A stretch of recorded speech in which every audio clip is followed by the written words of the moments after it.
Welcome to the third video in the Chapter 9 Code With Me videos. This video will be a little shorter than the previous ones. I do apologize about the lengthy versions of the previous ones, but this one should be a little shorter. The first thing that we're going to do is we're actually going to be adding an area for multi-line text. This can be done using the text area tag. First thing we're going to do is create a label, like we've done for pretty much everything else. Why do you want to work at Blue Dog Design? Easy question, right? Well, let's see. The first thing we're going to do is we're actually going to be adding a small subtext, 100 characters max. So they can't send us a 5-page paper, and whatever they're saying is going to be short, sweet, and to the point, right? We close the label and add a line break. Why add a line break here? Well, there's a reason for it, and I'll show you that in just a minute. The first thing we're going to be doing is adding a text area tag. Now again, the text area allows for the introduction of multi-line input fields. With the previous input fields, you notice that we only have the option to add one line. And if we add anything else and we press the Enter key, it submits the form for us. Well, in this case, by using a text area, just going to add a basic one, go back to the form, we refresh, we now have the capability to add multiple lines. And until we click apply, that information is not going to be sent. So let's modify our text area tag just a bit to make it a little easier to work with. The first thing we're doing is adding the ID so that the label works for it, name, to have the two match. And this is one thing I don't recommend, but based on the fact we don't know CSS yet, you can go ahead and use these attributes. Calls 30 and rows equals 3. Well, what does that mean? That means that by default, the text area itself now has a nice size to work with. So if you actually measure it out, you can see that we have a column of 30 characters and a row of 30 as well, a row of 3. So if we increase this to 40, we save, we refresh, you can now see that it's a lot bigger. I think I may have double tapped the number. Anyway, point is, you can see that it is a lot bigger, but it's hard to gauge exactly how big a certain box will be based on just numbers. For example, this is 100 columns and 30 rows. Well, that's a lot more than we're going to need for 100 characters. So how do I know how much I need for 100 characters?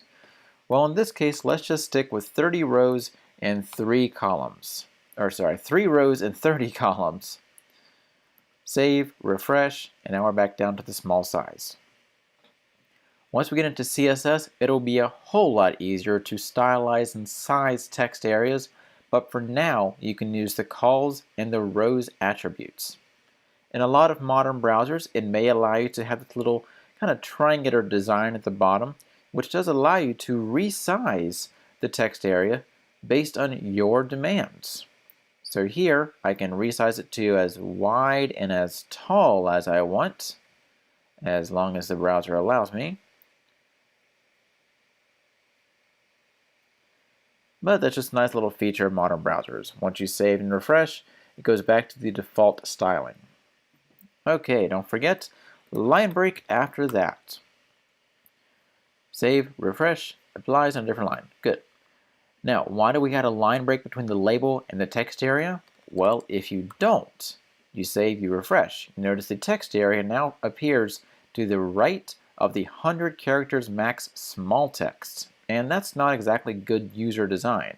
So we usually separate the label from the text area. So the text area appears below the text. Next, how do we make sure that people can only type in 100 characters? We use the max attribute as well. So we save, we refresh. Can we type in 100 characters? Let's see. I like pineapple. Copy, paste, paste, paste, paste, paste, paste, paste, paste, paste.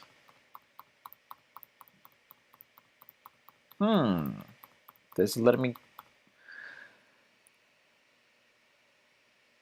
me type a lot more than 100 characters. That's also because the max attribute should be max length. We save, we refresh, go out here, pineapple, pineapple, pineapple, whoa, I like pen. Well, if I count the characters, 1, 2, 3, da da da da da, it should be 100, which means I can only type in 100 characters in this box. That's okay. Again, short, sweet, to the point, right? And if I type in multiple things, such as I like pineapple multiple times, click apply, you can see the Y says I like pineapple, I like pineapple, I like pineapple, I like pen. Pen, pineapple, apple, pen. If I also add something such as this is a new line, and you can physically see there is a new line in the space. We click apply, and you can see that the new line, although it doesn't translate here, is actually there once you get this into a proper form handler. And it will show up as a new line. If you know anything from previous languages or anything, this is the special character for a new line. It's also called a carriage return in some cases. So if you're processing this through a form processor, you may want to keep in mind people will have new lines, such as hello, sir, how are you, etc. So in this case, you can easily see where the new lines are. In this form processor, we only have the simple capability of showing the basic formatting of this. So in this case, you don't see the new line, but it can be processed. Okay. For the next one, we're going to click to the left of the Submit button. Left of the Submit button right here. In this case, I have line 108. The book says 104, regardless. And we're actually going to be adding a new input field, in this case, hidden. Now, if you recall, the hidden input field is not visible to the actual user.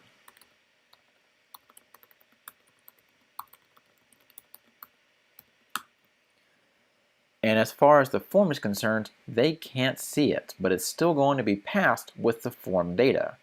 This is important in case you have things like Facebook that have a unique identifier for your account. You may not know what the string of numbers is, but according to the Facebook database, that string of numbers is you, regardless of whatever you call yourself. So in this case, you don't need to know it, but Facebook does. So in this case, we save, we refresh, and visually, you will see no difference down here.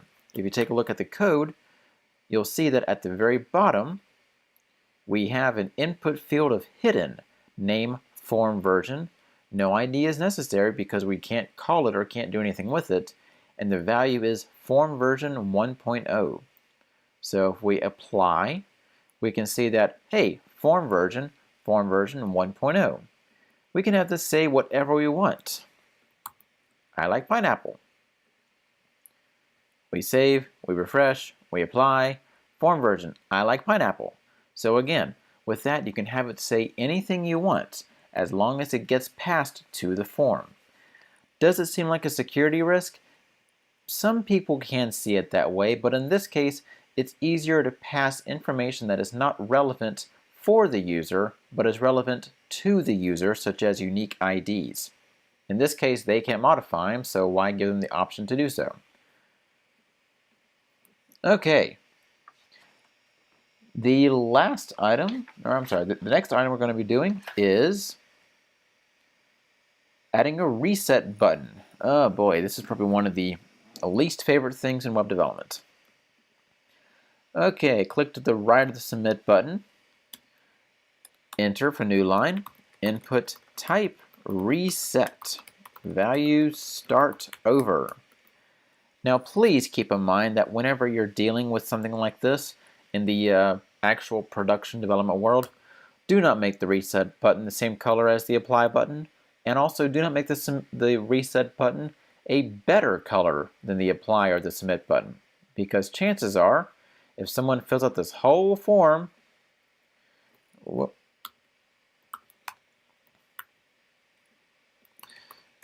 John Smith, john@smith.com. Create a password, my unique password. Phone number, 828-555-1234.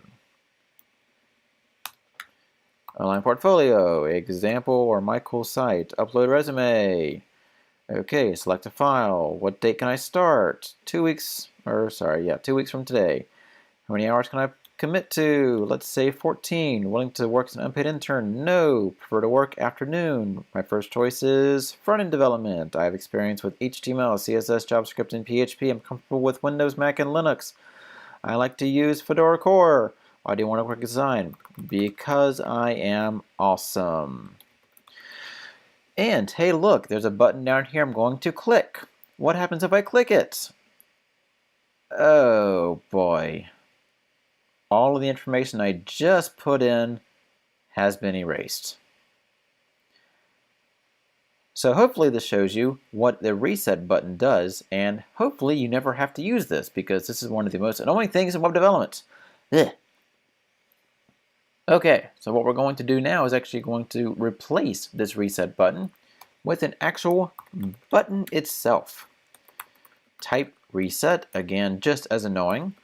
Clear form, line break, small, and start over. Small, button. Can we do that? Let's find out. Save, refresh. Okay, that looks a little better. So if I start typing in some information, because I am awesome, this button clearly tells me I will clear the form and start over. Or I click apply, which is the one I should have clicked the first time. Okay, so this works just like the reset button with the input type, but in this case we use the button type instead. Perfectly fine.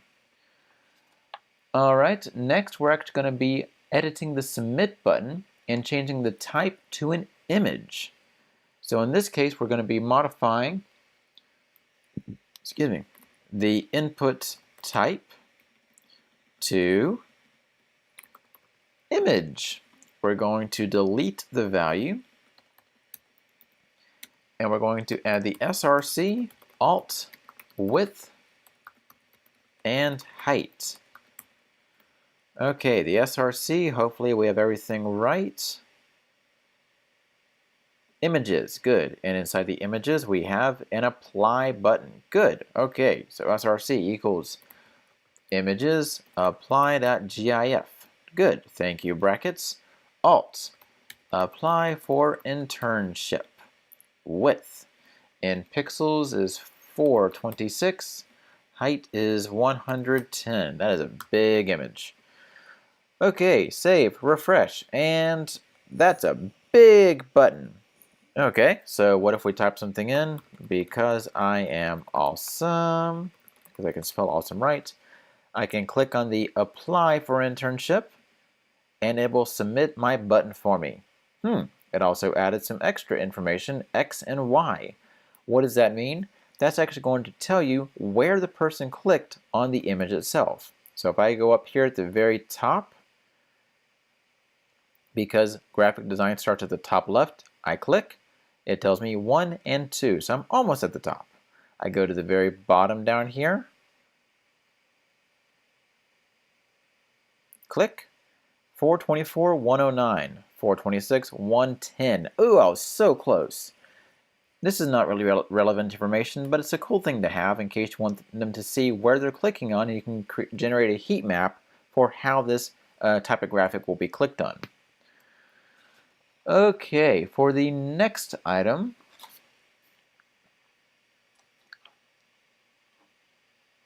we will experiment with some unusual input types. In this case, all the other ones that are not really stable in browsers, but we're going to put them in anyway because, well, we're going to do it. Okay, 2 lines under the text area.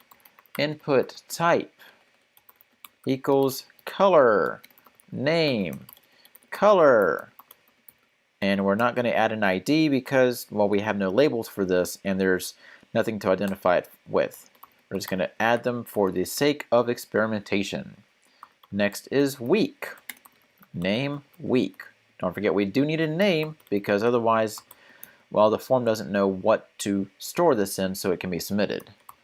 Input type month, name month.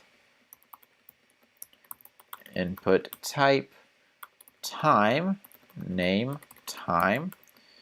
BR, input type date time dash local. Name date time dash local. Input type search. Name search.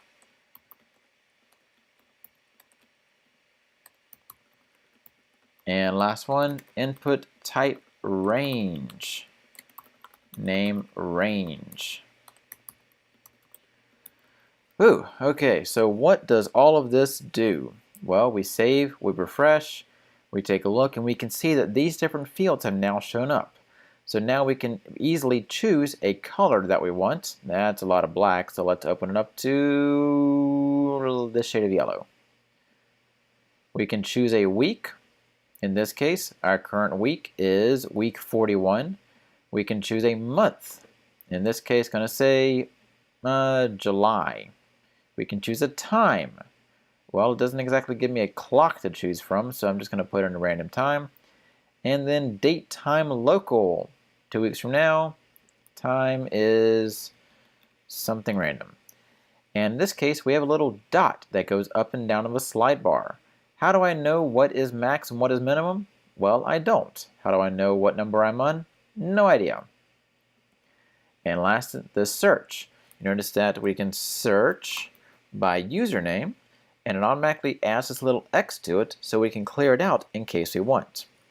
That doesn't really do anything because there's nothing to search, but we can add some information to it, such as cute kittens.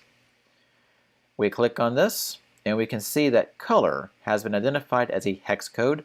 Week 2018, week 41, month 2018, month 7, time 1402 military time, date time local, again the 4-year, 2-month, 2-day, and then the time separator of 301. Search, cute kittens, range, I landed on 67, and extra information. Now, if you take all this information that we just typed in and run it through the validator, you'll notice that you'll get a lot of different warnings basically saying that this information, such as the color, week, month, is not exactly the best thing to do when it comes to those different types of inputs. They can work, but they're not supported in all browsers. Let's quickly do a check here. ID, yes, value. Oh, okay, that's what happened.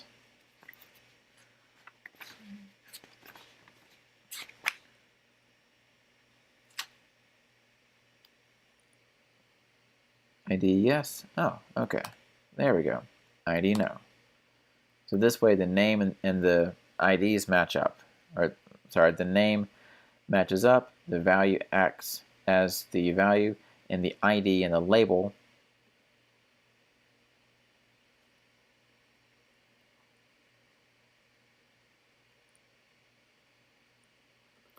oh, label 4. My bad. Oh, that's what you get for coding with me, right? Okay, save. Paste.